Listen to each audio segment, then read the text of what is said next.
Bonjour à tous, à toutes. Donc, je suis Philippe Ponce du pôle Aerospace Valley. J'interviens dans le service innovation comme expert électronique pour les systèmes embarqués. Donc, je vous remercie pour votre participation à ce webinaire qui traitera des technologies microélectroniques dans un contexte d'électronique plus verte et plus durable, et qui abordera les défis et les enjeux liés au gros volume, ce qu'on a appelé le déluge des données. La slide suivante.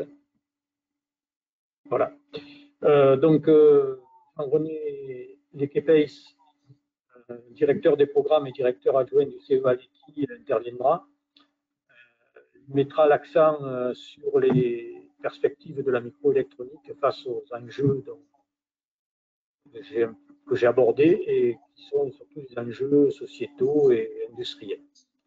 Donc, peut-être vous connaissez le CEA-Leti, mais le CEA-Leti, Jean-René le présentera, mais c'est un des principaux centres de recherche appliquée en microélectronique et nanotechnologie dans le monde, d'ailleurs. Alors, en termes de contexte, la digitalisation, la numérisation s'accélère dans tous les secteurs de notre société, de l'industrie également.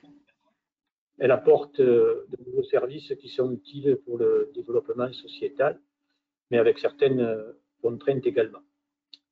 De même, l'intelligence et la connectivité des systèmes embarqués, dans lequel notamment le pôle Aerospace Valley intervient, ne cessent de s'accroître, et tout en permettant d'augmenter considérablement les fonctionnalités, les performances et l'efficacité des applications.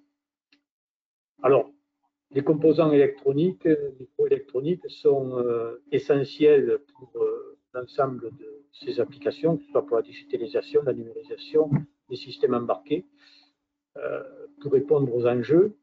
Mais deux obstacles majeurs sont à surmonter, donc en termes d'efficacité énergétique et puis de développement durable. Alors, pour faire face à ces challenges, des innovations de rupture sont nécessaires dans plusieurs directions, au niveau des technologies elles-mêmes, au niveau des architectures des circuits électroniques, et Jean-René y reviendra vraiment en détail. Avant de lui donner la parole, donc quelques informations concernant le déroulé du webinaire. Donc les micros seront coupés, mais vous avez la possibilité de poser vos questions via le chat ou l'aspect questions. Et puis à l'issue de l'intervention, nous mettrons des questions à Jean-René qui intervient. À la suite du séminaire, bien sûr, si vous avez des questions potentielles, vous pourrez nous les adresser et puis ils reviendront et nous vous répondrons. Alors, souvent la question est posée, donc au terme du webinaire et donc dans les 15 jours qui suivront, le replay sera disponible sur la chaîne YouTube du pôle, ainsi que la présentation qui va être projetée. Voilà, donc je laisse la parole à Jean-René. Oui. Donc, bonjour à tous et à toutes. Merci Philippe pour l'introduction. Donc, effectivement, on va parler d'électronique plus verte, d'enjeux de durabilité et d'un numérique durable, entre guillemets. Donc, moi, je suis Jean-René Lequepace, comme l'a présenté Philippe. Ce que je présente est une contribution de beaucoup de personnes et vous avez la liste dessous. Donc voilà, donc je vais rentrer un petit peu dans le détail de la présentation. Bon, on a une digitalisation qui s'accélère et la crise Covid a contribué à accélérer cette accélération et on a gagné à peu près 2 à 3 ans sur le planning qui était prévu. Cette digitalisation amène des services qui sont souvent utiles. Après, on peut toujours discuter de l'utilité de tous les services, mais en pratique, on a des services dont on peut plus se passer. Par contre, on a 2 obstacles devant nous, comme ça a déjà été mentionné. C'est cette efficacité énergétique et aller vers une électronique plus durable. Pour cela, il faut innover à 3 niveaux, donc dans le domaine des technologies du semi-conducteur, dans le domaine des circuits et des architectures, au niveau système également, au niveau de l'usage et des pratiques. Ce que l'on vise dans cet exposé, c'est à démontrer et à montrer que les solutions technologiques commencent à émerger pour gagner un facteur 1000 en efficacité énergétique d'ici 2030. Le contexte, on parlera du déluge de données, donc, qui est une tendance irréversible, la nécessité d'aller vers un environnement durable pour préserver les ressources abiotiques de la planète, des pistes de recherche. Vous verrez que nous, on a identifié 9 pistes de recherche qui vont permettre de tirer profit du potentiel complet d'industrialisation tout en préservant la planète. Et puis, on parlera de l'impact sur l'agenda de la recherche dans le domaine du semi-conducteur, avec 2 options qui sont devant nous. Cette première partie va être consacrée à l'irréversible, je dirais, déluge de données, et puis l'augmentation d'énergie donc pour faire face à ces données qu'il faut traiter.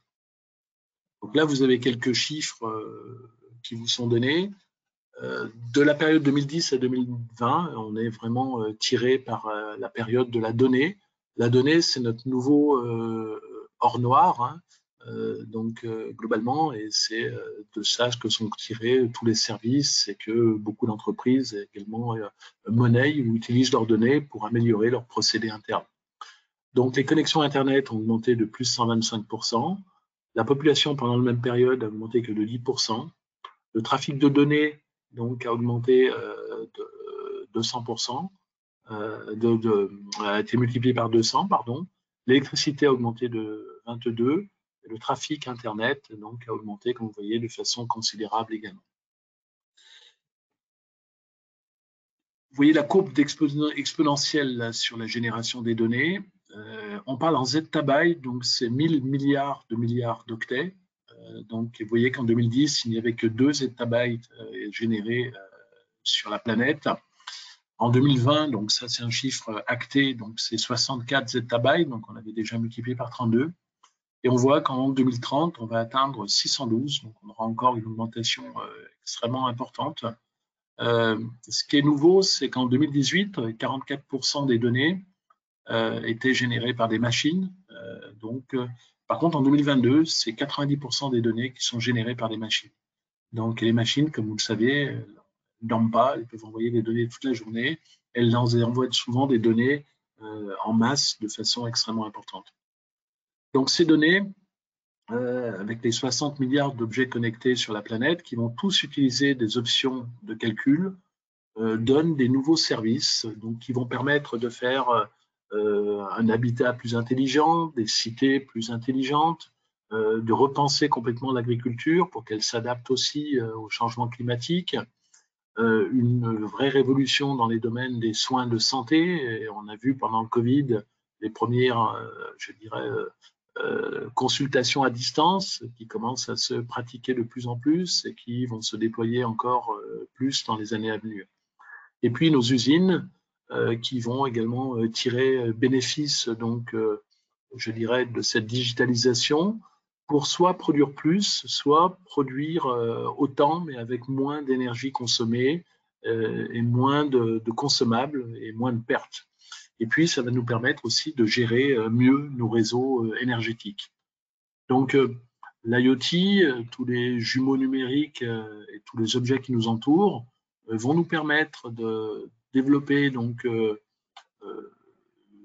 nouveaux matériaux, de nouveaux médicaments, permettre de gérer mieux les sources de production d'énergie, qu'elles soient décentralisées ou intermittentes, et puis d'optimiser le fonctionnement de nos usines en optimisant donc les ressources nécessaires, donc que ce soit au niveau des matériaux ou de l'énergie.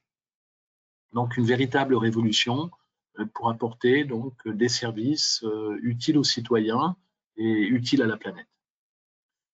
Donc pour gérer ces données, qu'est-ce qu'il faut faire? Il faut d'abord transférer les données brutes donc à des unités de calcul, donc qui vont la plupart du temps les stocker et les traiter, et puis l'exploiter. Et l'exploiter souvent avec beaucoup d'exploitation de technologies de l'IA. Donc ces données brutes qui sont générées vont être transformées en données qui vont être utiles à des services et qui vont être utiles pour piloter donc, des applications de plus haut niveau. Donc, ce qui était important de comprendre, c'est qu'en 2025, 50% des données seront des données qui sont temps réel, c'est-à-dire qui sont d'une valeur très éphémère. C'est le cas, par exemple, d'un accélérateur dans un airbag.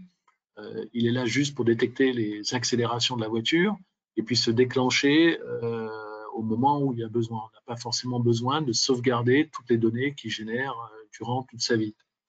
Donc, de plus en plus, on a besoin d'aller, on y reviendra, d'aller vers un traitement local pour transformer ces données brutes au plus tôt, pour éviter d'avoir à les transmettre à des données qui vont les traiter, parce que la transmission des données, on y reviendra dans l'exposé, coûte cher en énergie.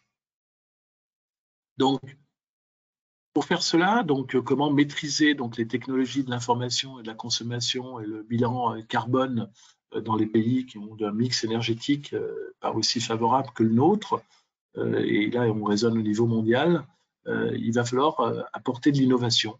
L'innovation va être clé pour apporter donc, une électronique plus soutenable et plus durable, respectueuse de l'environnement. Vous voyez qu'on a de l'espoir parce que dans le passé, vous voyez les courbes, c'est les courbes sur les data centers, les centres de données, donc qui gèrent les gros volumes de données, hein, des Amazon, des Google, etc. Donc vous voyez que aujourd'hui, la courbe verte qui est en bas, c'est 200 TWh. Donc on voit que ça a été assez stable dans le temps, et pourtant vous n'êtes pas sans savoir que les centres de données ont géré de plus en plus de données. Et puis, vous voyez les différentes prévisions donc, qui étaient faites en rouge en 2017 et en 2015, et en 2019 et en 2020, par des analystes tous très pertinents, mais qui se sont trompés en évaluant donc, une augmentation très très forte des centres de données. Mais les centres de données ont pu maîtriser donc, leur consommation grâce à de l'innovation permanente, en particulier en se focalisant sur l'interaction entre l'unité de calcul et la mémoire pour optimiser donc l'énergie et continuer à l'énergie à l'optimiser de plus en plus et en passant donc sur des systèmes beaucoup plus sophistiqués que ce qu'ils utilisaient dans le passé. Donc l'innovation a permis d'éviter donc l'explosion de données qui était attendue. Vous voyez quand même qu'on est resté à 200 terawatts. En 2015, si on prend l'année 2023, là, on envisageait donc d'être à 2000. Les analystes se sont quand même bien trompés. Donc, ce qu'il faut comprendre d'abord, avant de parler d'économie d'énergie, c'est qu'il faut comprendre d'où vient, alors je ne sais pas pourquoi, là, il y a des choses qui ne sont pas passées à l'écran, d'où vient la consommation d'énergie. Donc, 55% de la consommation d'énergie, c'est, je dirais, la fabrication de l'objet. Donc, et vous voyez que là, par exemple, 44%, c'est sur la production du device, de la télévision, de l'ordinateur, du smartphone, etc. Et après, donc la consommation en termes d'usage, c'est donc à la fois les réseaux, à la fois donc le calcul et les centres de données. Donc c'est là qu'on se partage donc les 55%. Mais retenez que finalement, quand un objet arrive dans votre poche et qu'il est neuf, comme un smartphone, il a déjà consommé donc pas mal d'énergie, ne serait-ce que pour sa fabrication. Donc, ce qui nous inquiète un petit peu, et ce qui inquiète aussi les spécialistes, c'est qu'aujourd'hui, vous voyez qu'on est à peu près, les technologies de l'information et de la communication, aujourd'hui, consomment de l'ordre de 4% de la consommation énergétique mondiale. Bon, l'aéronautique, je crois, doit être autour de 2,5 à 3%. Et on voit arriver donc des choses qui sont extrêmement gourmandes en énergie, donc la blockchain, les crypto-monnaies, le machine-to-machine, les smart télé avec les écrans de 4K, le bitcoin, et on voit un tsunami de data qui est en train d'être généré et qui va nous amener, d'après les analystes, vous avez toujours les références qui sont marquées sur les courbes, hein, donc vous pouvez vous référer aux références sous les courbes, à 14% de la consommation globale d'électricité mondiale, donc pour gérer les technologies de la communication et de l'information, tout ce qui est lié, je dirais, au système d'information.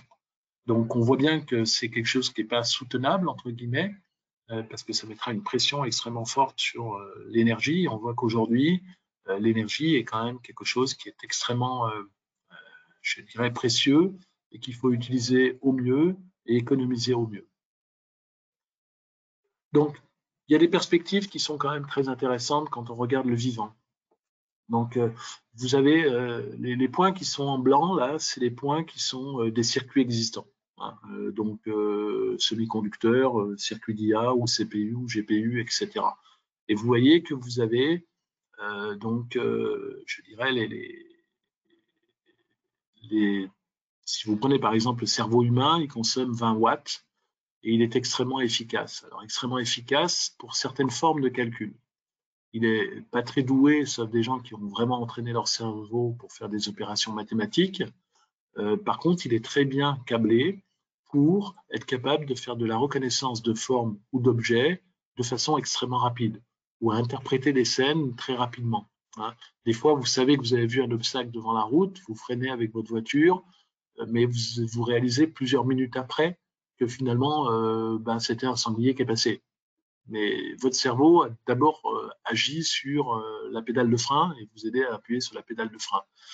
Donc, de bonnes capacités de calcul du cerveau et une très bonne efficacité énergétique, comme vous voyez. Donc, il est extrêmement bon en efficacité énergétique.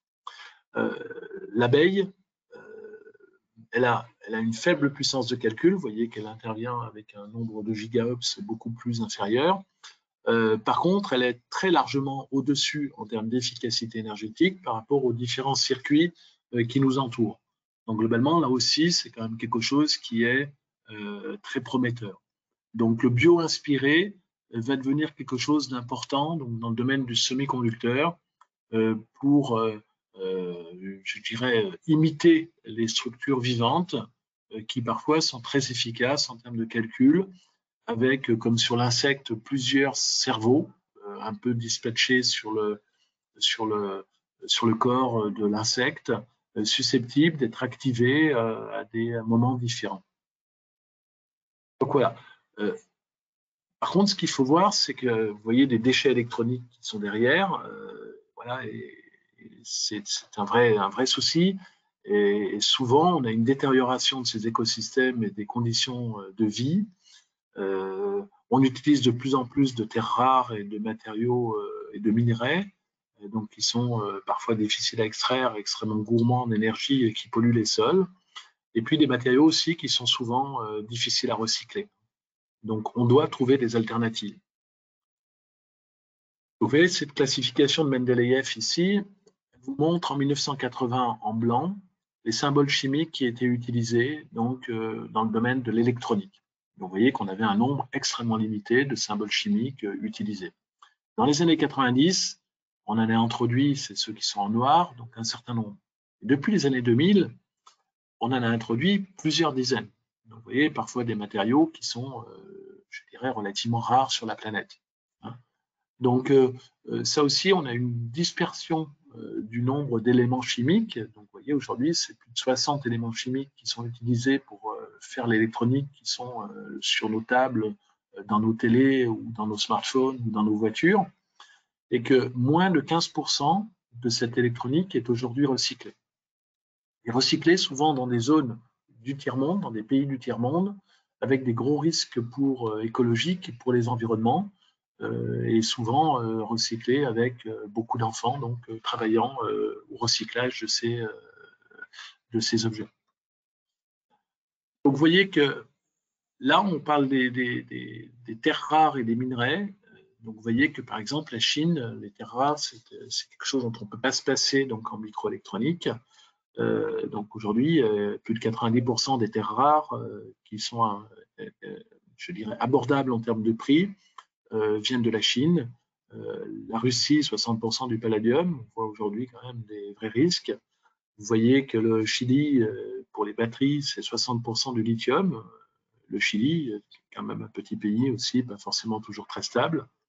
L'Afrique du Sud, 90% du platine. Le titane, donc l'Australie, 42%. Voilà, et on pourrait continuer comme ça en donnant beaucoup plus d'exemples, etc. Mais on a un certain nombre de matériaux qui sont relativement rares sur la planète et qui sont dans des zones parfois un petit peu difficiles ou avec une géopolitique pas très stable. Donc on voit des guerres économiques qui sont en train de se mettre en place. Il y en a une qui est très exacerbée entre les États-Unis et la Chine sur le semi-conducteur. Les États-Unis font tout pour bloquer le développement donc, de la Chine en interdisant donc à ces industriels de vendre des circuits d'IA donc à la Chine, en je dirais ne leur donnant pas accès aux outils de conception de circuits, en leur donnant, en les bloquant d'accès sur les machines donc de lithographie avancées, même si elles sont développées donc par ASML aux Pays-Bas, mais ils ont un pouvoir donc de blocage qui est extrêmement important. Donc on voit ces guerres économiques arriver de façon extrêmement forte. Et on voit toujours la tension entre la Chine et Taïwan, où Taïwan est toujours menacé donc d'être repris par la Chine.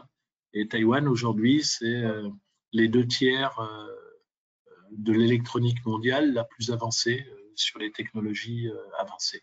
Donc quand vous avez besoin de grosses puissances de calcul, de gros CPU, de gros GPU ou de gros circuits d'IA, faites appel à des technologies dont le nœud technologique, c'est-à-dire la longueur de la grille, est petite. Donc aujourd'hui, le 5, 4, 3 nanomètres est absolument, je dirais, avec une avance relativement considérable sur ses concurrents, un savoir-faire détenu par Taïwan.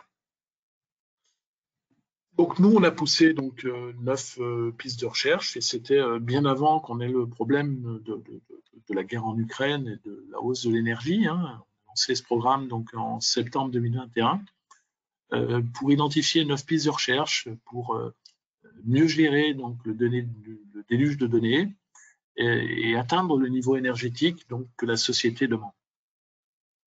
Donc pour faire ça, on a segmenté donc les choses suivant 2 axes, les sujets qui sont court terme, plutôt 2-3 ans, les sujets moyen terme, 3-5 ans, et les sujets long terme, de 5 à 10 ans.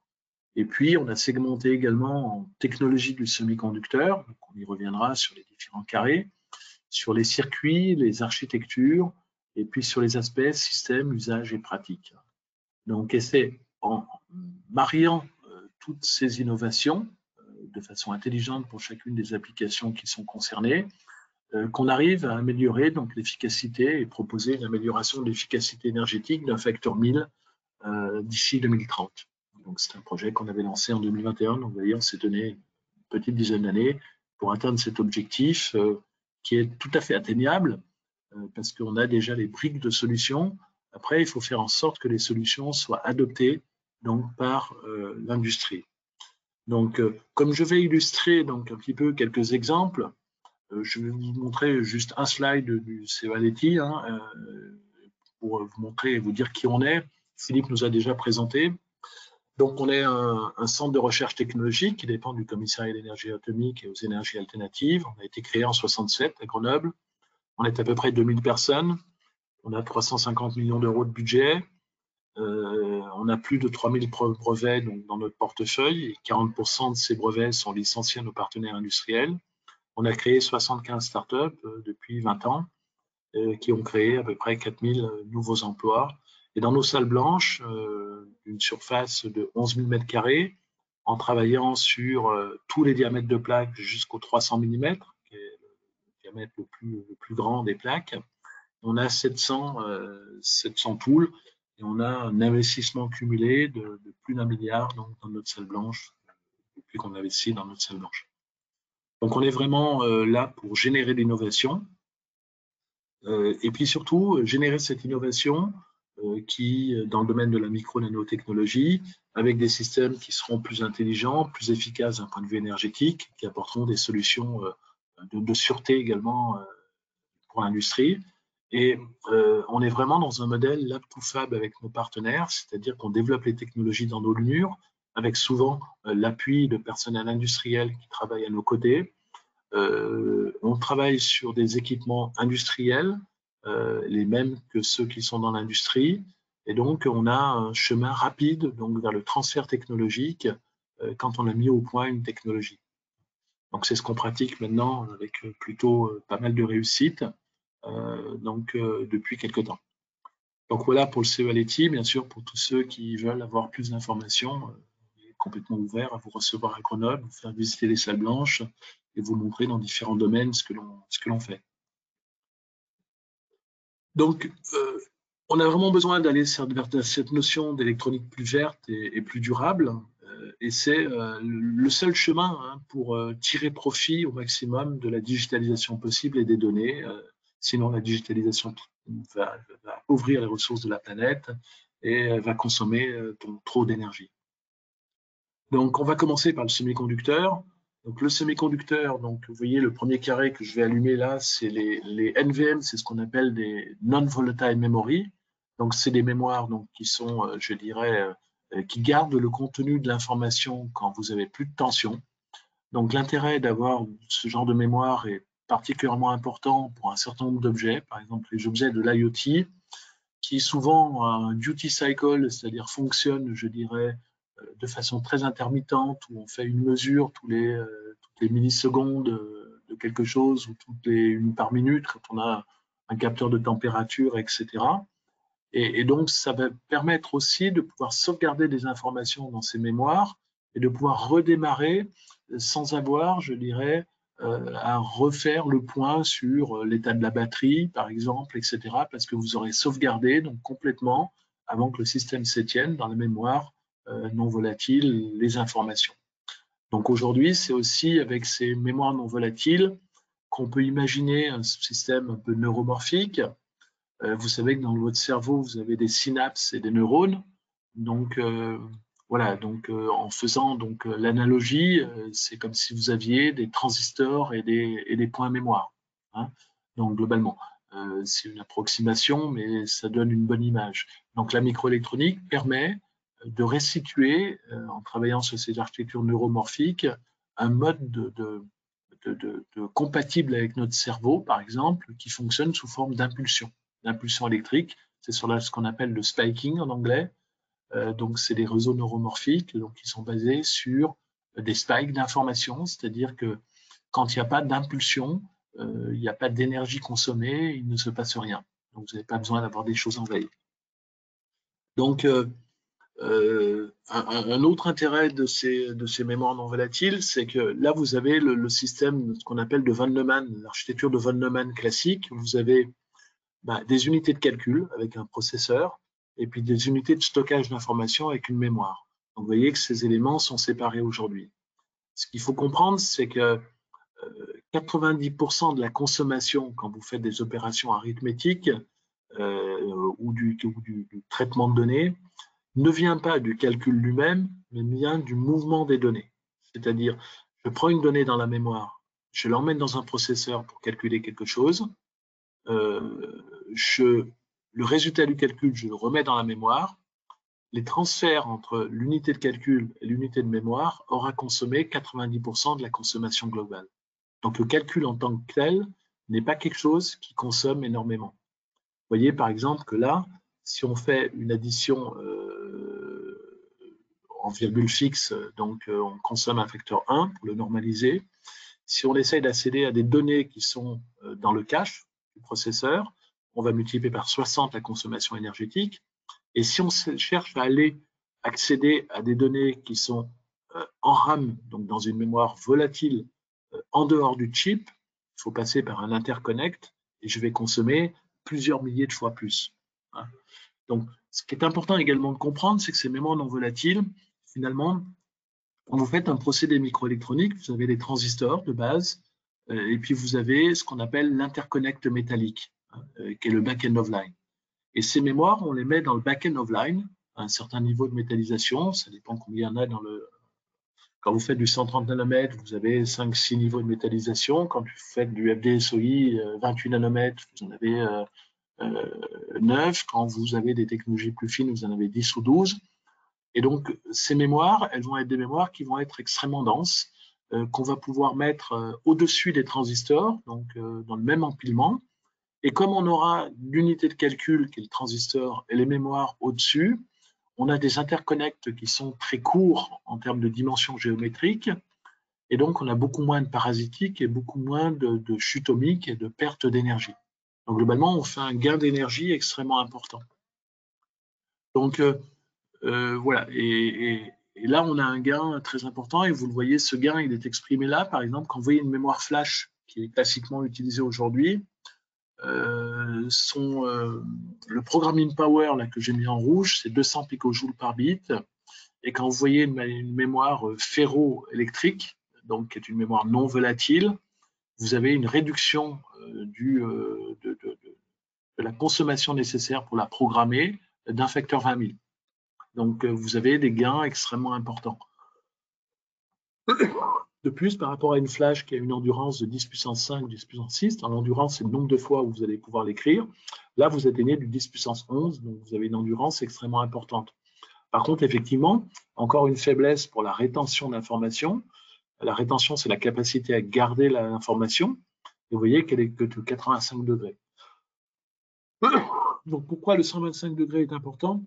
C'est pour les soudures à la vague. Quand on soude des composants sur les cartes, souvent, on a besoin que le composant soit programmé avant, pour des raisons de sécurité, et que la mémoire ne soit pas effacée une fois soudée.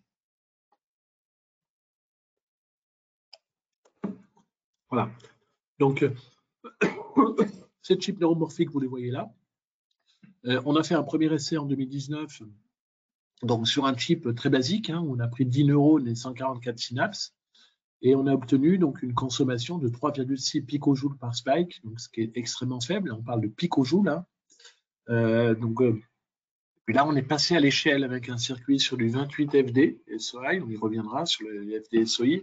Donc là, on a mis 130 000 neurones, 75 millions de synapses, donc ça commence à être un circuit plus raisonnable.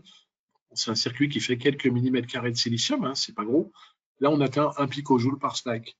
Donc, on voit des gains d'efficacité énergique d'un facteur supérieur à 100 par rapport à si on faisait tourner des algorithmes normaux pour faire les mêmes opérations. Donc, on a un gain énergétique quand même extrêmement important. D'autre part, donc, ce qu'on cherche à remplacer, puisque ces mémoires résistives, c'est souvent ce qu'on appelle un sélecteur, donc pour aller choisir le point mémoire et la mémoire en tant que telle. Le sélecteur aujourd'hui, c'est classiquement utilisé, c'est un transistor. Donc demain, on va remplacer ce sélecteur transistor par une diode. Donc, et donc, on va avoir un gain en termes de densité beaucoup plus important, c'est-à-dire on pourra mettre beaucoup plus de mémoire sur une même puce avec une augmentation de densité de 50. Et en plus, on pourra également discriminer la valeur de la résistance dans le point mémoire. Et vous voyez ici, on est capable de pouvoir proposer donc 3 bits par point mémoire parce qu'on voit qu'on est capable de discriminer donc 8 niveaux donc, de conductance donc, pour la résistivité de la mémoire. Donc, et donc, on peut sauvegarder dans un même point mémoire donc 3 bits au lieu d'un seul. Donc, tout ça, ça nous amène à une beaucoup plus grande densité que les mémoires standards et classiques. Et vous savez que sur des puces, souvent, c'est la mémoire qui fait la surface de la puce. Donc, d'autres technologies, donc là, sur le semi-conducteur. Donc là, c'est la technologie 22, la roadmap technologique sur le FD-SOI. Donc, je reviendrai sur le FD-SOI. Mais c'est une technologie qui a un avantage extrêmement important, c'est que c'est très basse consommation. Donc, on gagne 40% par rapport à des technologies avec le même nœud technologique, qui sont bien adaptées à l'automobile et qui sont bien adaptées à l'aéronautique et beaucoup plus résistantes aux particules alpha. Très bien adaptées également pour faire de la radiofréquence et des circuits analogiques, très bien adaptées pour faire de l'IA embarqué et très bien adaptées pour les solutions 5G et 6G. Donc, c'est une technologie française hein, qui est née dans nos labos, qu'on a transférée donc, à ST et à Samsung pour le nœud 28 nanomètres. Donc, c'est exploité aujourd'hui. C'est exploité également pour un nœud 22 nanomètres donc chez GlobalFoundries, donc globalement. Et GlobalFoundries a développé cette technologie 22 nanomètres et la développe sur son site européen de Dresde en Allemagne. Samsung a développé une technologie 18 et nous, vous allez voir plus tard, on est en train de développer une technologie 17 nanomètres donc pour continuer la roadmap. Alors, vous voyez, je ne vais pas commenter cette slide-là, mais vous voyez en haut à gauche, vous avez un transistor. Le transistor, c'est vraiment un interrupteur. Vous avez une source, un drain et une grille. et c'est en appliquant une certaine tension sur la grille qu'on fait passer un courant entre source et drain. Là, vous avez une quatrième patte, ce qu'on appelle le back bias, c'est-à-dire une grille arrière. Donc, on peut commander également la grille arrière, et donc on va pouvoir changer la tension de seuil du transistor. Donc, en changeant la tension de seuil du transistor, on peut aller vers un transistor très rapide, mais qui va consommer plus, ou on peut aller vers un transistor très basse vitesse et qui va consommer de façon extrêmement réduite. Et donc, avec ces technologies-là, on arrive à faire un gain énergétique d'un facteur 7, donc, ce qui est quand même relativement important et remarquable. Donc, c'est bien adapté donc, pour tous les circuits, je dirais, où on doit avoir un compromis de bas coût, puisque c'est une technologie qui est moins chère que les technologies concurrentes comme le FinFET ou autres, qui est très efficace pour des circuits, je dirais, mixtes. Ce qu'on appelle un circuit mixte, c'est un circuit qui aura des parties analogiques, des parties numériques, des parties RF, et qui est très performant, en particulier en termes d'économie d'énergie et de résistance intrinsèque donc, à certaines particules. Donc, vous voyez que c'est très bien adapté du coup au marché de mobilité, très bien adapté au marché de l'IoT. On voit des gros développements donc, qui sont en train de se réaliser sur la 5G, sur le millimétrique, sur les technologies radar, et également dans le domaine de l'automobile pour la tenue donc, en termes de fiabilité aux particules de type SER, à l'ADAS, au radar, tout ce qui est infotainment et tout ce qui est microcontrôleur, donc pour contrôler donc, la voiture. Et vous voyez que dans le domaine du radar, c'est vraiment les liens millimétriques qui aujourd'hui vont être, je dirais, un cheval de bataille extrêmement important donc, pour la future 6G. Donc voilà. Donc c'est une technologie brevetée, on a 150 brevets donc, sur ces domaines-là. Voilà, licencié à nos partenaires industriels et aujourd'hui donc avec un joli succès donc sur le marché. Donc vous voyez que cette technologie également, elle a largement dépassé donc le cadre européen entre guillemets, hein, puisque vous voyez que dans le domaine des télécoms, Google, Samsung, Qualcomm, Mediatek, donc qui sont quand même des très gros. Mediatek, c'est la très grosse faiblesse taïwanaise, des Bosch, des NXP, des ST, des Lattice, des Sony, ont adopté cette technologie pour les produits que vous voyez marqués, donc pour des communications millimétriques, pour le sub 6 Go, pour l'infrastructure des mobiles, pour le Wi-Fi 6, pour la voiture autonome, pour l'infotainment dans la voiture, pour du edge computing, pour du 3D sensing, pour du smart home, etc. Donc on voit que ces technologies sont en train de prendre une belle place donc, sur le marché. Donc on a su également, donc, grâce aussi au soutien de la Commission européenne donc, sur les projets de type ENIAC, Excel, et Catherine avant, donc on a su créer des écosystèmes donc, européens. Vous voyez que ça, c'est les 50 partenaires européens qui ont contribué à créer cet écosystème. Vous voyez des gens qui viennent donc, de la technologie, hein, bien sûr, comme Soitec, comme ST, etc., comme GlobalFoundries, mais aussi des gens qui viennent de l'EDA. L'EDA, c'est tous les outils de conception, hein, comme des gens comme Synopsys, etc., Mentor graphique, des gens comme NXP ou autres. Et puis, vous voyez des tier 2 ou des tier 1 comme Bosch, Valeo, Sony, Audi, Airbus, Thales. Et bien sûr, donc, beaucoup de centres de recherche également ont contribué à cette activité-là. L'IMEC en Belgique, le Fraunhofer en Allemagne, le CSEM en Suisse, IMS à Bordeaux, etc. Donc on voit que c'est quand même quelque chose qui a, je dirais, contribué à un élan européen important.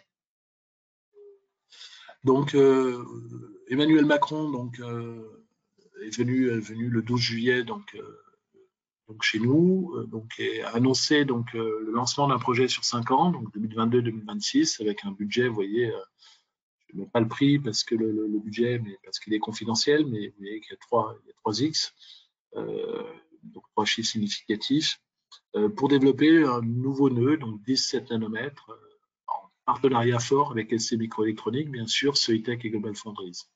Vous voyez quelques petites phrases qui nous ont fait plaisir. Hein, quand le commissaire Breton dit que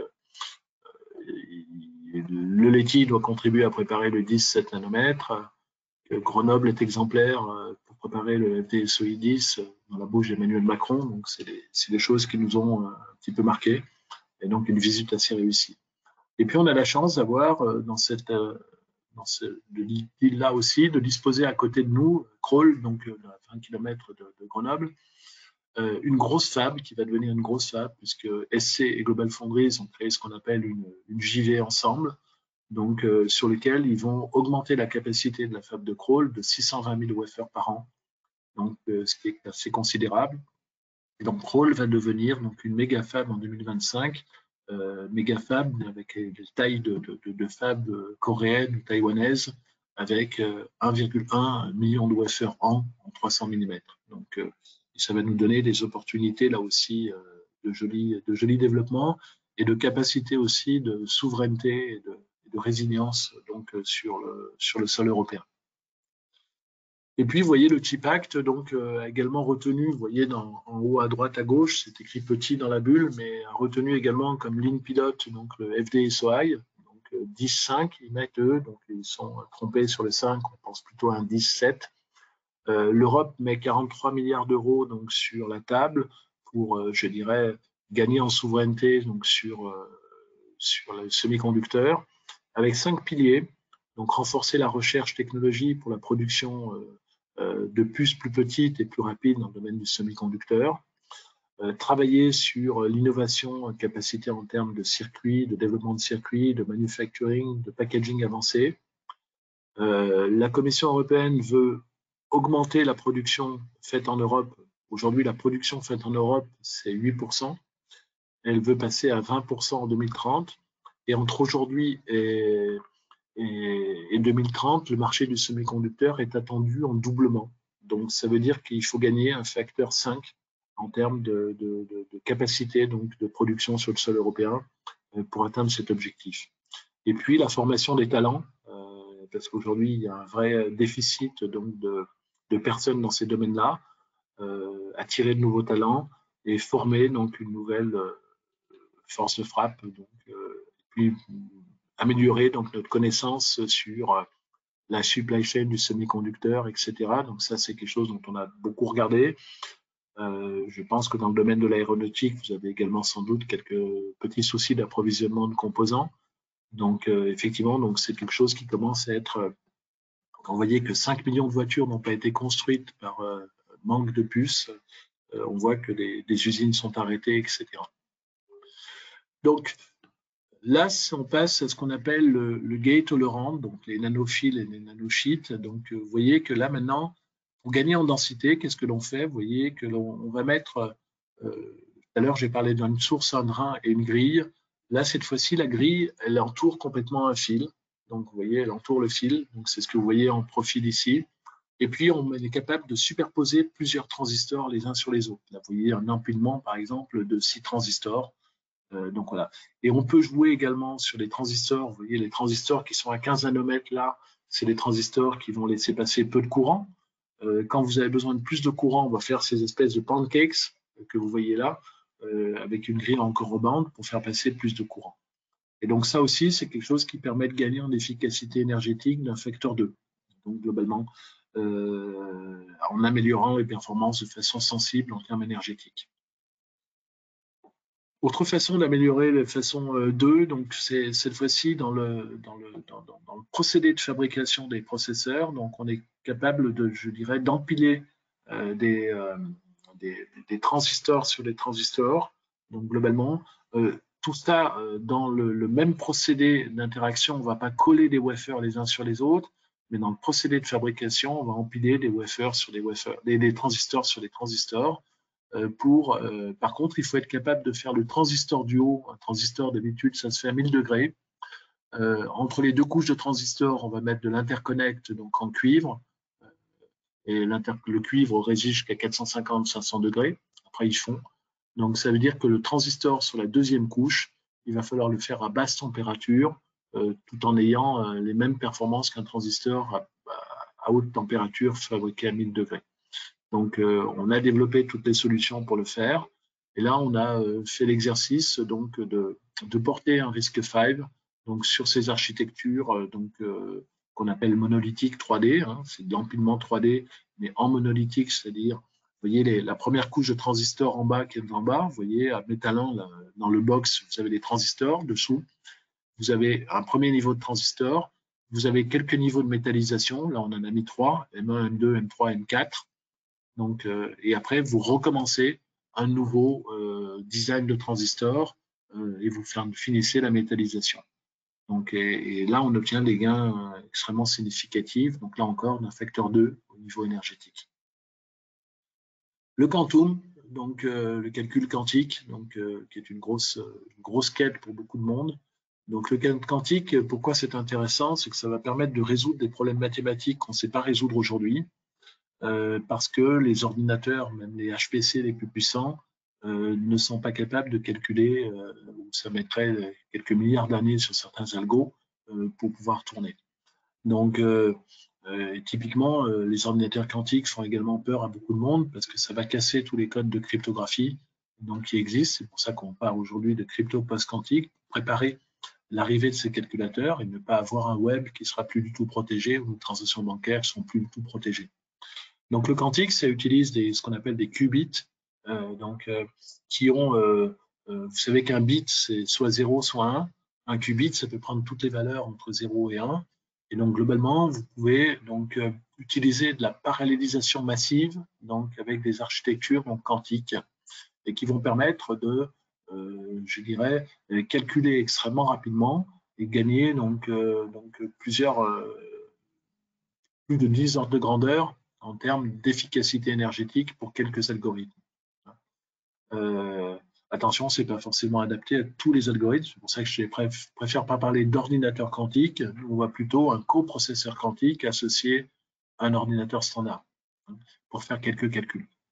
Par contre, avec ça, on devrait trouver de nouveaux matériaux, trouver de nouvelles molécules, mettre au point des médicaments donc plus rapidement, mieux gérer nos énergies renouvelables et l'optimisation de nos réseaux, également tout le transport, donc l'optimisation des trajets, etc., des flottes de logistique, etc., qui sont des choses qui sont mathématiquement très compliquées à gérer, se géreront de façon beaucoup plus simple avec l'ordinateur quantique.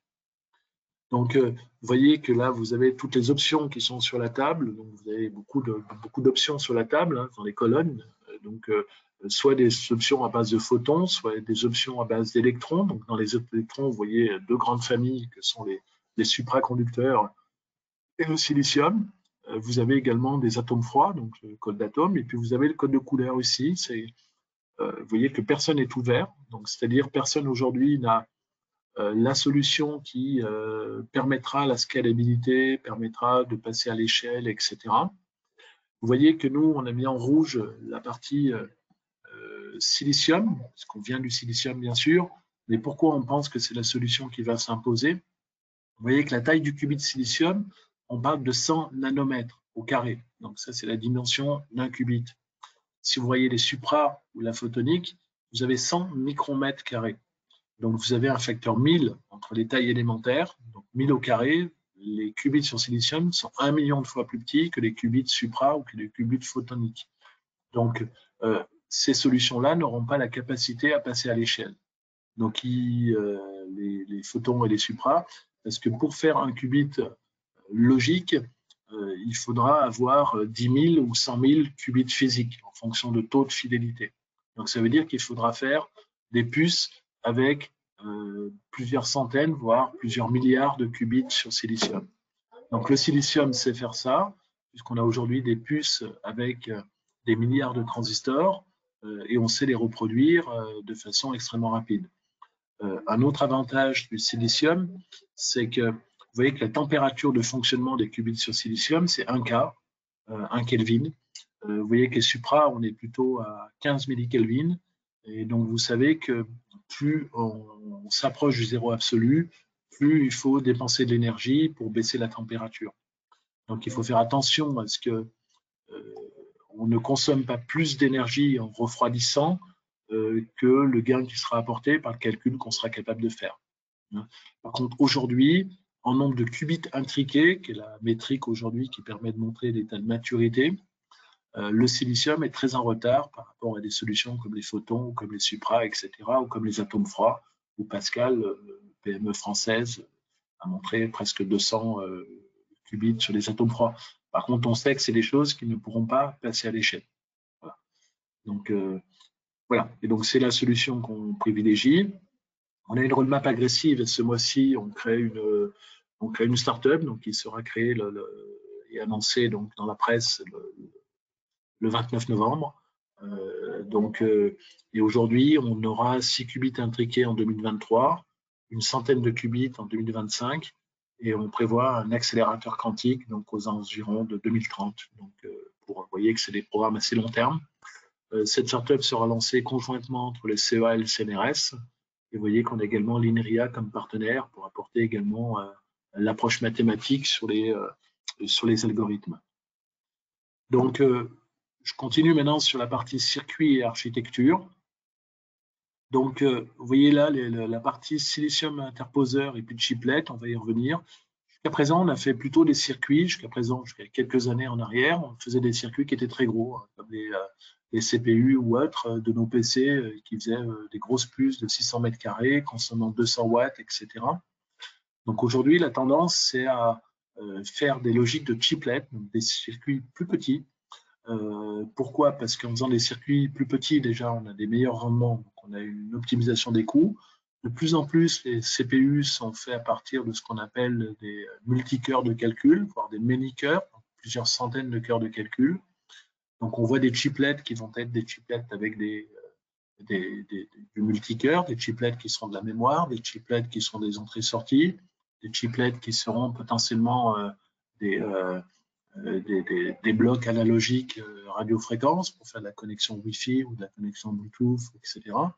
Tout ça, ça sera mis sur un interposeur silicium et interconnecté de façon des puces nues qui seront interconnectées et qui seront également amincies. Donc globalement, on va améliorer donc assez fortement donc la partie parallélisation des traitements.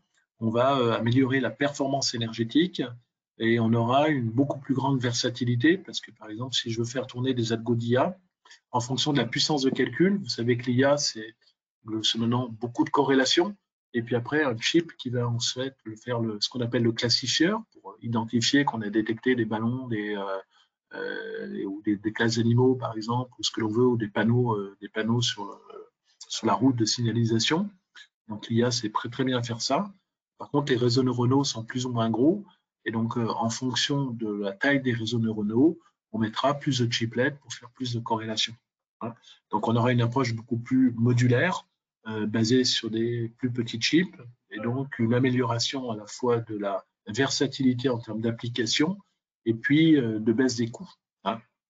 Donc ce que l'on a mis, par exemple, sur un chiplet, on a mis 6 interposeurs, 6 chiplets. Donc chacune de ces chiplets contenait 16 cœurs de calcul. Donc au total, ça fait 96 cœurs. Et ces 96 cœurs de calcul qui tiennent sur 200 mm², donc vous voyez 200 mm², c'est pas beaucoup, c'est la puissance de 10 laptops, vous voyez, puisqu'on atteint 100 giga opérations par seconde et du 10 giga opérations par watt, donc on a la puissance de 10 PC portables sur seulement 200 mm² de silicium, d'accord? Donc là encore, vous voyez que l'efficacité énergétique, on gagne un facteur supérieur à 10 avec cette notion d'interposeurs et de chiplets. C'est quelque chose qui se développe. Le seul qui était jusqu'à présent, qui continue à faire des très gros circuits, c'est Intel. Et Intel a basculé parce qu'il a vu que AMD, qui est son concurrent sur les CPU, était passé devant en termes de vente avec des approches qui étaient beaucoup plus efficaces d'un point de vue énergétique. Les accélérateurs, donc vous voyez que là, de façon, si vous prenez la slide de gauche, vous voyez que si vous faites une opération donc complètement câblée, vous consommez 10 picojoules, donc elle est complètement optimisée. Si vous faites tourner sur un GPU, donc un processeur graphique, la même fonction, vous allez consommer 140 picojoules, donc un gain plus de 10 par rapport à l'optimisation complètement fixée et le minimum qu'on peut espérer atteindre. Et si vous êtes un processeur généraliste, vous allez atteindre presque les demi. Donc vous voyez que vous passez de 1, si je mets la fonction fixe, si je mets 1, vous avez 14 sur le GPU et puis vous avez 169 donc, sur le CPU. Donc voilà.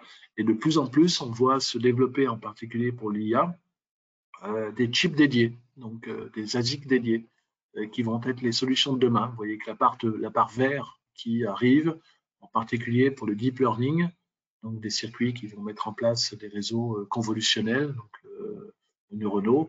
Vous voyez que la partie verte est en train d'exploser. Donc pour aller vers cette logique d'ASIC, qui est la seule solution qui permet d'être efficace d'un point de vue énergétique. Donc on ne va pas faire tourner des algos d'IA sur des CPU ou des GPU standards.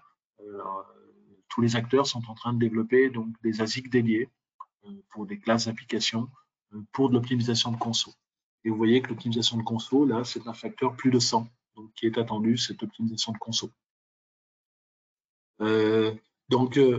Les ASIC et les AI pour les solutions pour bouger moins de données. Donc, vous voyez que là, vous voyez la courbe de hype donc, qui montre que l'IA en 2020, et c'est encore vrai en 2021, hein, donc aujourd'hui est toujours en haut de la courbe, en particulier Edge AI, l'IA embarquée.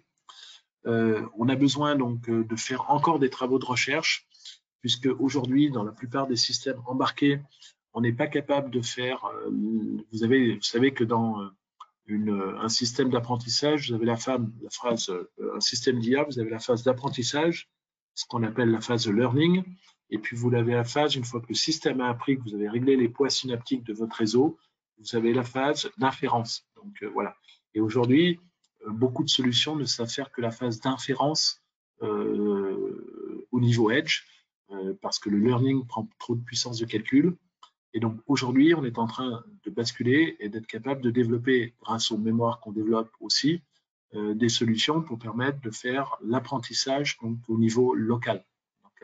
Et avec en plus de l'apprentissage qui sera beaucoup plus incrémental, c'est-à-dire et qu'on n'aura pas besoin, je dirais, parce qu'aujourd'hui, quand vous apprenez un réseau neuronal, si j'apprends à reconnaître des digits, par exemple, de 0 à 9, si demain je veux rajouter la reconnaissance de reconnaître des A, je vais être obligé de recommencer complètement l'apprentissage sur l'ensemble des images représentant le 0 à 9, parce que quand je vais lui faire apprendre le A, il va oublier de reconnaître le 0 à 9. Donc je vais être obligé de recommencer toute la phase d'apprentissage.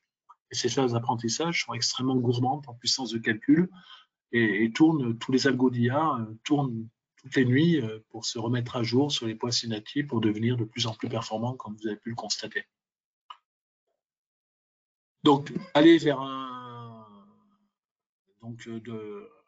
training local, de l'inférence en local, de l'incremental learning, et puis avoir des plateformes multicapteurs, c'est vraiment quelque chose qui va être au point de la recherche. Et vous voyez, on voit toujours les enfants et leur cerveau. Hein. Vous avez un petit enfant, il est capable de reconnaître très très tôt des chats et des chiens, alors qu'il n'en a parfois pas vu.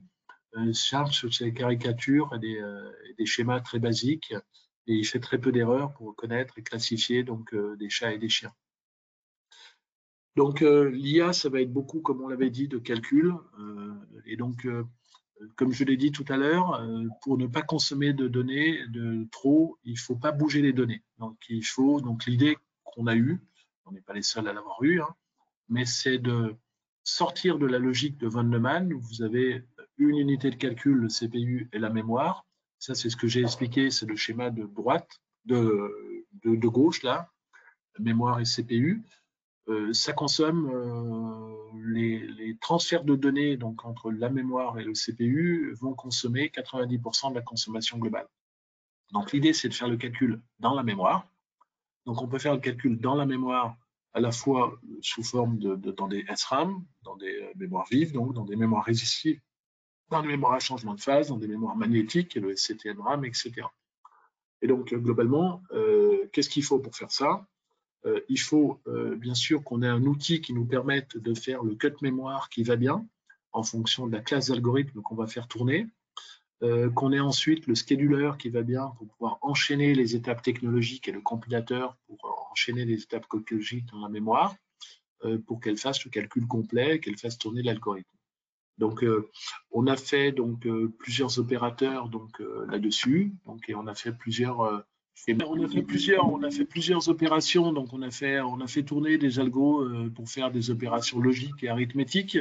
Donc, on a fait tourner des algos qui vont faire ce qu'on appelle du CAM, donc des choses où on va faire de la recherche dans une mémoire sur des patterns donnés, donc pour retrouver des informations dans des mémoires. Donc, on a fait plusieurs démonstrateurs qui nous montrent que c'est des gains qui sont quand même extrêmement importants.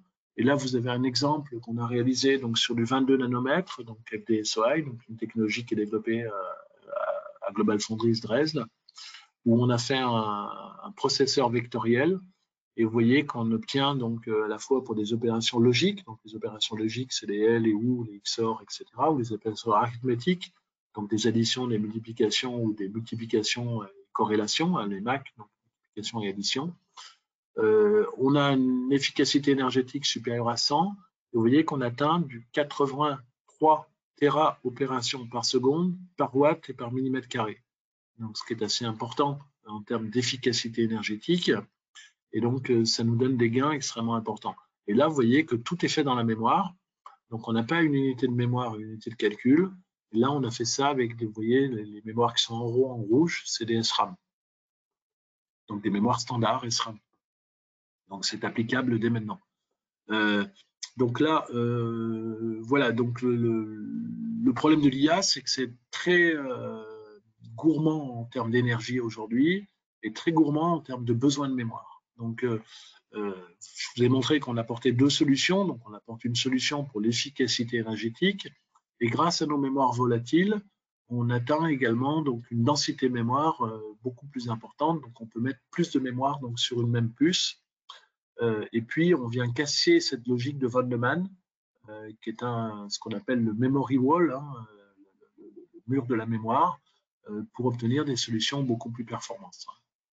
Et puis, on a obtenu une ERC, vous savez, c'est ces projets qui sont très sélectifs au niveau européen, pour aller vers une solution encore plus performante, en empilant ce que je vous ai montré tout à l'heure, donc les mémoires, les nanophiles, faire des démonstrateurs circuits et développer donc toute la chaîne d'outils pour aller vers ce in-memory computing, donc calcul dans la mémoire, qui permet de gagner un facteur plus de 10 donc, en termes d'efficacité énergétique.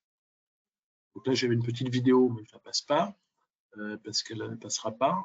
Donc là, maintenant, sur l'aspect système, il y a trois cases que vous allez voir. Donc sur le edge computing, un seul slide pour le présenter et vous allez tout de suite comprendre. Vous voyez qu'aujourd'hui, en 2015, on n'avait que 20% des données qui étaient traitées au niveau edge.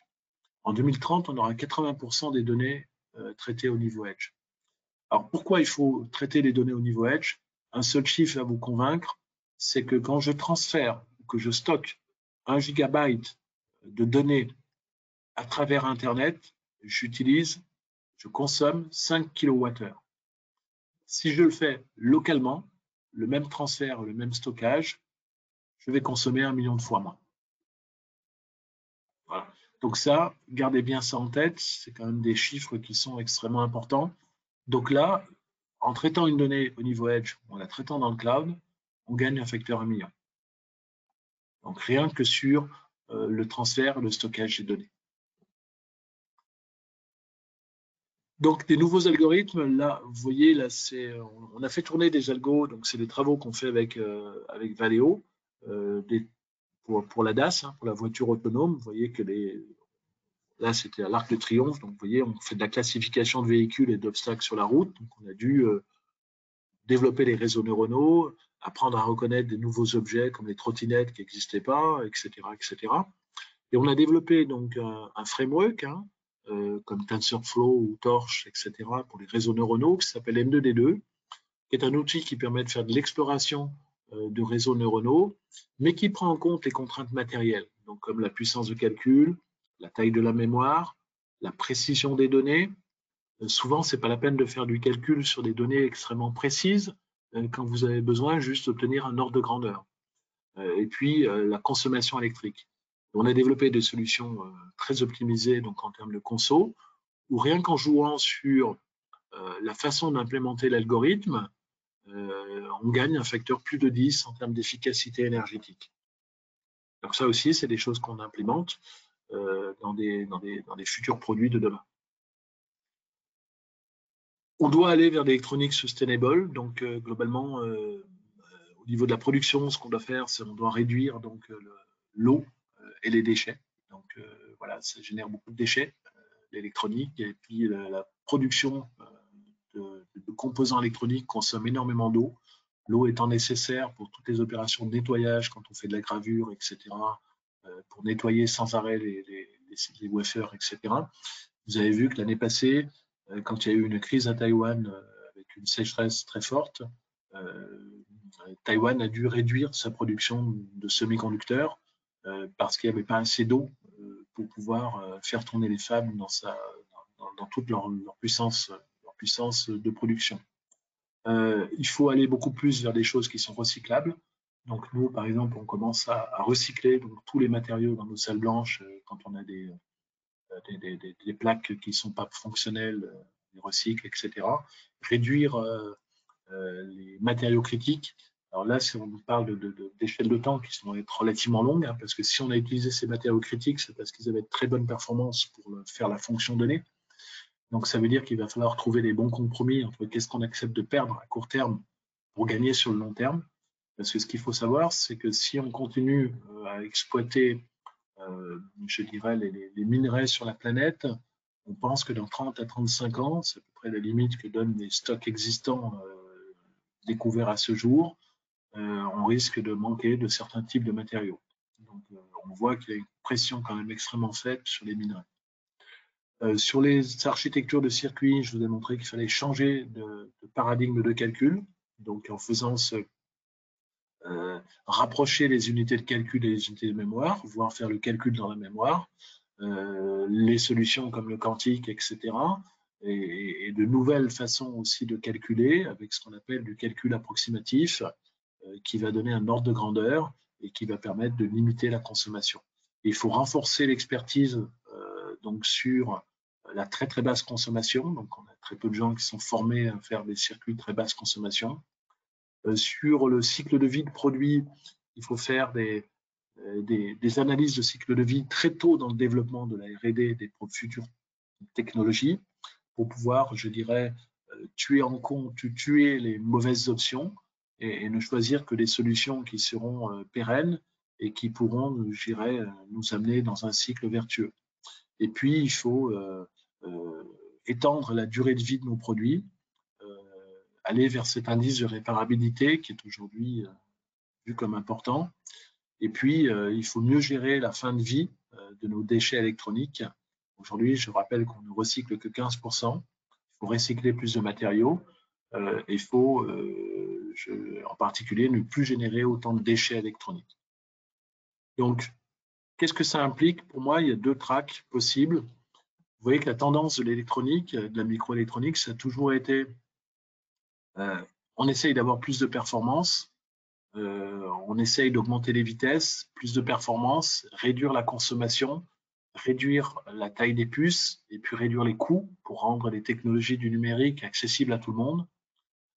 Par contre, on se doit de réduire drastiquement donc l'empreinte environnementale des objets électroniques, depuis la fabrication de ces objets jusqu'à l'usage de ces brevets et sur tout le cycle également, y compris le recyclage de ces objets, pour avoir la plus faible empreinte environnementale possible. Donc, deux approches sont possibles. Le déclinisme, parce que certains considèrent qu'on n'a pas besoin d'avoir tout ce qui nous entoure comme objet du quotidien pour vivre, etc. Donc, de réduire les performances de nos objets, voire de limiter la performance. Donc, c'est les gens qui vont considérer que la technologie n'apporte pas un plus et continue à dégrader la planète, ou une approche donc, de sobriété énergétique et sobriété en termes d'usage de matériaux également, donc deux sens sur la sobriété. Et donc c'est l'approche de l'athlète donc qui va à partir de son budget de ressources propre, va maximaliser ses performances avec un budget de ressources qui seront le budget de ressources en énergie, le budget de ressources en matériaux, le budget de ressources en eau consommée, etc. les budgets de ressources de façon générale en ressources abiotiques de la planète. Donc voilà, un petit peu. Donc, nous, on est bien sûr, franchement, pour la partie sobriété. Hein, le retour en arrière, quelque part, ne nous paraît pas du tout vertueux. Et on pense que les technologies du numérique peuvent contribuer à un monde meilleur et à mieux gérer, donc, comme on l'a mentionné, tout un tas d'activités en les optimisant.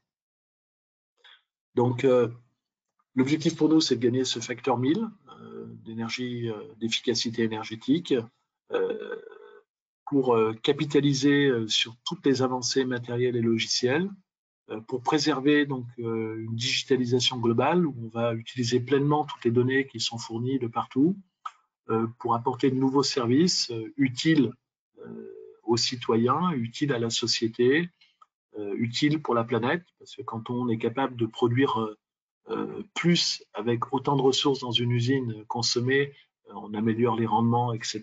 Et donc on utilise moins de matière, etc. Avec une préservation de la planète, donc de plus en plus cette empreinte environnementale. Voilà, donc si vous partagez la même vision, on est toujours ouvert à tout type de collaboration, bien sûr. Donc voilà, et je suis très ouvert pour répondre à vos questions.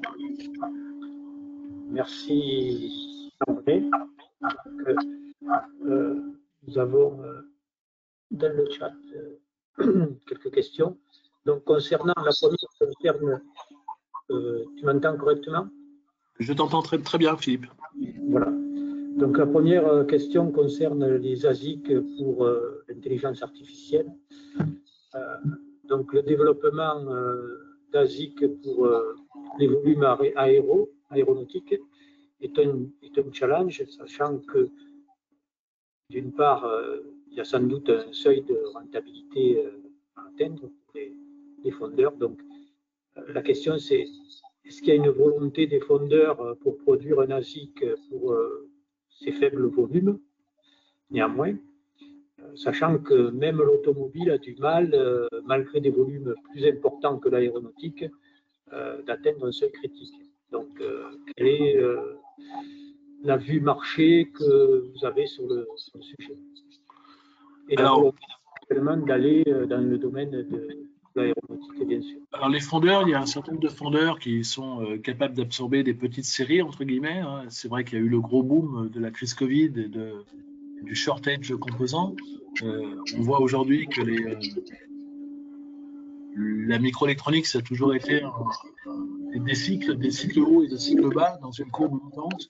Donc effectivement, un ASIC serait beaucoup plus cher à développer. Par contre, c'est le gain en efficacité énergétique qui est quand même important, et le gain également en place, parce qu'un ASIC, c'est beaucoup plus petit qu'une carte électronique, donc moins de choses embarquées, donc moins de CO2 aussi généré donc en termes de masse à transporter, etc.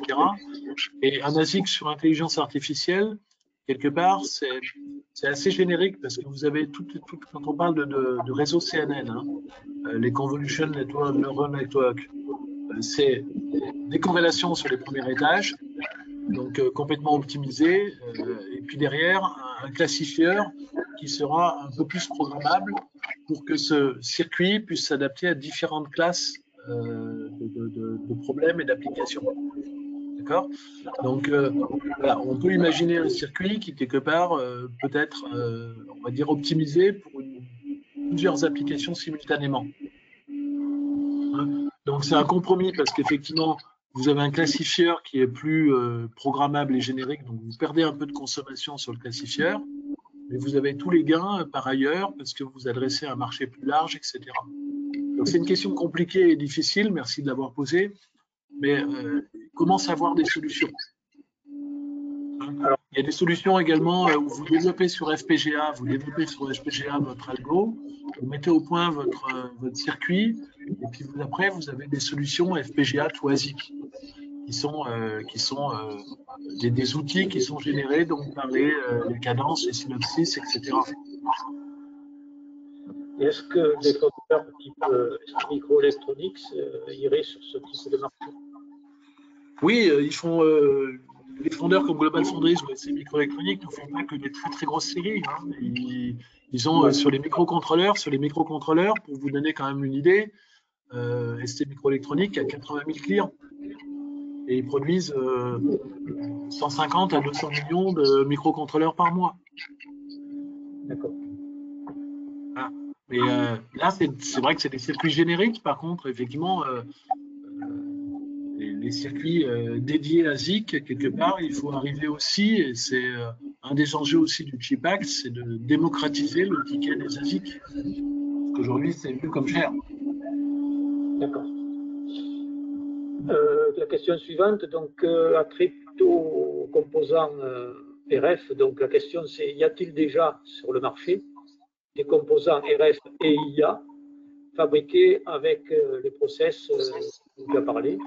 Et si oui, alors oui, il y a déjà des procédés, il y a déjà les Google, Qualcomm et Mediatek ont déjà mis au point donc, des technologies basées sur du FDSOI, donc pour faire des communications millimétriques. D'accord. Et il y a également des startups qui se sont lancées sur des solutions d'IA. Par exemple, Greenwaves. Greenwaves, qui est une startup, qui n'est pas une startup, c'est une startup grenobloise, mais qui n'est pas une startup du laitier, a fait des systèmes audio performants pour, je dirais, et à utiliser donc ces technologies FDSOI pour la basse consommation que ça apportait. Merci. La question suivante, c'est donc, avez-vous quantifié l'importance de l'efficacité des algorithmes en dehors du hardware pour la préservation des ressources? Oui, on regarde ça de très très près. C'est vrai que quand on voit les réseaux neuronaux, de plus en plus, quelque part, on se bat pour... parce que l'IA aujourd'hui, quand vous avez un réseau CNN, ça donne un pourcentage de bonnes réponses, un seuil. C'est-à-dire, ça va vous dire, voilà, on considère que c'est un chat parce que je suis arrivé à 95%. Mais il y a toujours 5% d'incertitude. Les réseaux neuronaux, on les complexifie de plus en plus pour gagner parfois des pouillèmes de pourcentage en plus. Donc, et on pense, nous, que c'est quelque part une solution qui est un petit peu absurde parce que finalement, pour gagner, passer de 95% à 95,1 ou 95,2, vous allez multiplier par 10 la consommation de votre chip. Donc, quelque part, le débat qu'il faut avoir sur l'IA, et c'est pour ça qu'il y a aussi l'IA de confiance qui aussi, sans doute, vous regardez de très très près, qui n'est pas basé sur des systèmes probabilistiques comme le CNN, et qui permet de donner une information non pas probabilistique, mais oui, c'est sûr, c'est un chat. Oui, c'est sûr, c'est un chien. Bon, je sais pas, quand on voit un missile ou quand on voit quelque chose, il ne faut pas confondre le missile avec un avion de tourisme. Donc, je pense que vous avez des problèmes bien particuliers dans l'aéronautique, sans doute, dans les applications militaires de ce type-là à regarder. Par contre, effectivement, les gains en performance de certains algos pour gagner très très peu en performance supplémentaire est questionnable. Et c'est là où il faut qu'on fasse j'aime pas la low-tech. Le principe de la low-tech, moi je préfère parler de high-tech, de la juste technologie. Donc il faut choisir pour une fonction donnée et une application des données, il faut choisir la juste technologie. Et il ne faut pas faire de surenchère parce que je vais choisir un algo beaucoup plus performant, mais qui va me faire gagner extrêmement peu sur la performance de mon système global. Je ne sais pas si ça convainc la personne qui a posé la question. Je ne vois pas le chat, moi, là, parce que j'ai toujours les écrans partagés, donc je ne vais pas regarder le chat. Bon, mais s'il y a besoin, on mettra en relation. Oui.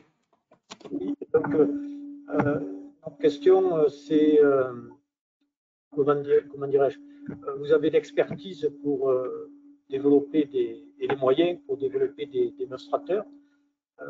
Pour le passage à l'échelle industrielle, il y a tout un processus de validation de la technologie, de démonstration de la fiabilité. Comment procédez-vous? Est-ce que alors c'est pour ça qu'on le fait avec nos partenaires industriels. Hein. C'est ce qu'on a fait dernièrement sur les composants de puissance, sur les composants SiC et les composants GaN, où on transfère à nos partenaires industriels et on les soutient donc pour monter en maturité avec eux dans leurs locaux et sur leur ligne. Donc, parce qu'effectivement, nous, on va s'arrêter souvent à TRL. Nous, on travaille beaucoup entre TRL2 et TRL5. On fait parfois du TRL6, mais très rarement.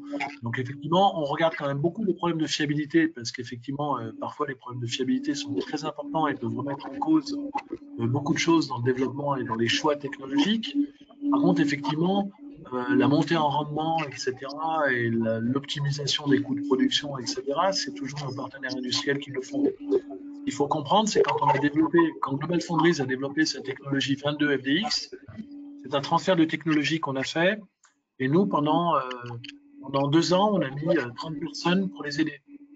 Donc 30 personnes, dont 15 qui étaient à Dresde, donc dans la fab de GlobalFoundries, pour les aider donc, à transférer la technologie. Avec ST Microélectronique, on a une équipe de 25 personnes donc, à Crolles en permanence. Pour que les transferts de technologie qu'on fait vers ST Microélectronique, on est bien des gens qui font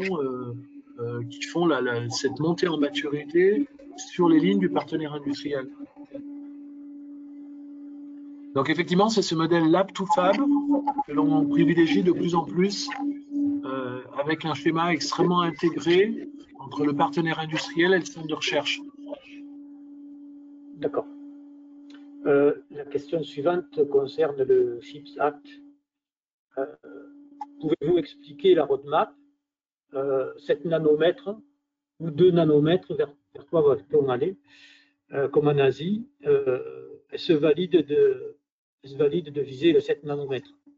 Alors, quand vous regardez les besoins, des grands marchés, on va dire, l'Europe n'a pas d'entité qui développe donc des processeurs. Donc, les processeurs sont développés par Intel, AMD, etc. Les gros circuits FPGA sont développés par Xilinx et Altera, donc des boîtes américaines. Donc, globalement, il n'y a pas en Europe des sociétés qui font des grosses unités de calcul. Donc, quand on regarde bien, les besoins européens aujourd'hui se situent, et ça a été un gros débat des industriels, en 2025 et en 2030, donc autour du 5.2, du 5.10. Donc, c'est pour ça que la logique de Thierry Breton de pousser uniquement les 2 nanomètres, Thierry Breton, vous avez vu, est revenu dessus, et maintenant on soutient les technologies qui sont 10 ou en dessous. Parce qu'il a compris que pour l'automobile, j'étais à Semicon Europa hier, je suis rentré ce matin, donc à Munich, Porsche a présenté. Les besoins de Porsche jusqu'en 2030, c'est de disposer d'une technologie 17 nanomètres au maximum dans la voiture. Et dans la voiture, ils ont beaucoup de technologies qui sont également extrêmement anciennes. Donc, et je pense que dans l'aéronautique, c'est un petit peu la même chose. Donc, voilà, on voit dans le spatial, aujourd'hui, nos amis je cherche leur nom, de Thales Alenia Space utilisent du FDSOI. Donc voilà, ils utilisent ils font des circuits qui sont fabriqués à Crolles. Donc pour la charge utile des satellites. Oui, d'autant plus qu'il y a une robustesse par rapport aux radiations. Voilà, exactement. Voilà. Okay. Par rapport aux technologies dont tu as parlé, là, les technos 3D monolithiques ou in-memory computing, là, on est dans quelle échéance, quel terrain, vers quoi on peut s'orienter en termes, je dirais plutôt… Alors, le 3D monolithique, soyons clairs, c'est encore lointain. C'est, pour moi, dans mon esprit, au-delà de 5 ans. Voilà.